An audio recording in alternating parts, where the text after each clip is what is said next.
किती हरामी बाई आहे बघा. लिफ्ट मागून केलं ते करायला लाजही वाटली नाही. एवढा निर्लज्जपणा. महाराष्ट्र हादरला. भर दुपारी लोकांची ये-जा सुरू असताना रस्त्यावर उभी असलेली ती बाई नेमकं काय करत होती हे कुणाला समजलं नाही. पण काही वेळानंतर जे समोर आले त्याने सगळे हादरून गेले. भर उन्हात रस्ता गजबजलेला होता. वाहनांची सतत ये-जा सुरू होती. त्या रस्त्याच्या कडेला एक महिला उभी होती. ती प्रत्येक दुचाकीस्वाराला हात दाखवत होती. तिच्या चेहऱ्यावर घाबरल्यासारखे भाव होते. केस विस्कटलेले, चालताना त्रास होत असल्यासारखं ती दाखवत होती. त्यामुळे तिला पाहणाऱ्या प्रत्येकाला वाटत होतं की ती खरंच अडचणीत आहे. एक दुचाकीस्वार त्या रस्त्यावरून जात होता. त्याने सुरुवातीला दुर्लक्ष केलं, पण काही अंतर पुढे गेल्यावर त्याचं मन बदललं. त्याला वाटलं एवढा उन्हात एखादी महिला मदत मागत उभी आहे म्हणजे खरंच काहीतरी अडचण असेल. शेवटी त्याने गाडी मागे घेतली आणि तिच्या जवळ थांबला. महिला शांत आवाजात बोलू लागली.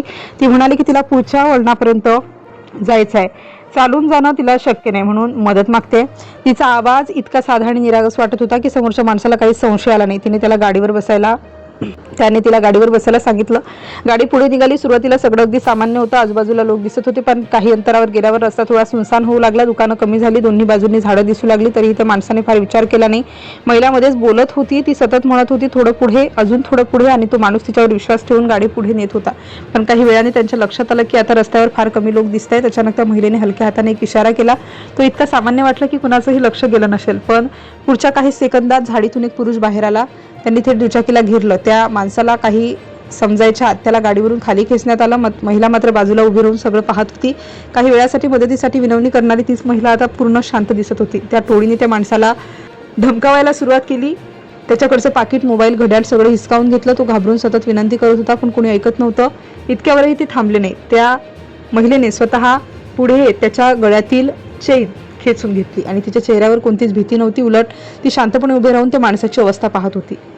काही मिनिटातच त्या माणसाचे हात बांधण्यात आले. त्याला रस्त्याच्या कडेला टाकून टोळी तिथून पळून गेली. भर दिवसा लोकांची ये-जा असताना इतक्या भयानक सापळा रचला जात होता यावर कुणाचाच विश्वास बसत नव्हता.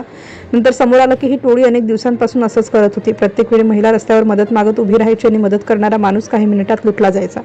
या घटनेमुळे परिसरात भीतीचं वातावरण निर्माण झालं. लोकांनी अनोळखी व्यक्तींना मदत करणं कमी केलं, कारण कोण खरं आणि कोण खोटं हे ओळखणं कठीण झालं होतं. पोलिसांनी सुरुवातीला या टोळीचा माग काढणं कठीण जात होतं, कारण ते सतत ठिकाण बदलत होते. पण एका पीडितेने दिलेल्या माहितीमुळे पोलिसांना एक महत्त्वाचा धागा मिळाला.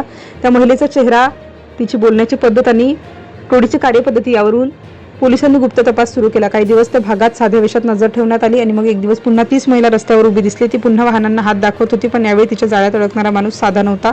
तो एक पोलीस अधिकारी होता. त्याने तिचं सगळं नाटक शांतपणे पाहिलं आणि त्यांना गाडीवर बसवलं. महिला नेहमीप्रमाणे त्याला पुढे घेऊन जाऊ लागली. काही वेळानंतर पुन्हा तीच निर्जन जागा आली. महिलेने पुन्हा तोच इशारा केला आणि झाडीतून तिचे साथीदार बाहेर आले. पण यावेळी परिस्थिती पूर्णपणे बदलली. त्या अधिकाऱ्याने तात्काळ पिस्तूल बाहेर काढलं. गोळीबाराचा आवाज होता. संपूर्ण टोळी घाबरली. त्याचवेळी आसपास दबा धरून बसलेले इतरही पोलीस तिथे पोहोचले. काही क्षणातच संपूर्ण टोळीला पकडण्यात आलं. महिला देखील तिथेच उभी होती. मदतीच्या नावाखाली लोकांना जाळ्यात ओढणारी तीच महिला आता पोलिसांसमोर गप्प झाली होती.